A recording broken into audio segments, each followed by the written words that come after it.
এই যে দিদি সাইকেলে করে সিম নিয়ে আসলো। দিদি হলো দিদি দিয়া সাইকেলে সিম নিয়ে আসলো মমতা দি। বস্তা বস্তা সিম। গাইস চলে আসো তোমরা, কাউর যদি সিম খেতে ভাল লাগে। আমাদের বাড়ি রোজ সিম রান্না হয়। এই দেখো কত সিম। হ্যাঁ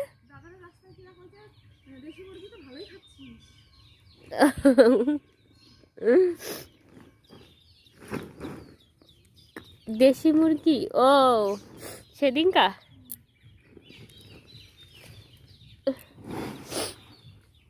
দেখো বস্তা বস্তা সিম নিয়ে এসছে। মনে হচ্ছে মটরশুঁটি। আমাদের তো লাগাই না মটরশুঁটি, বলো আমাদের লাগাই লোকেই খাই নেবে, পাহারা দিতে যাবে কিরা।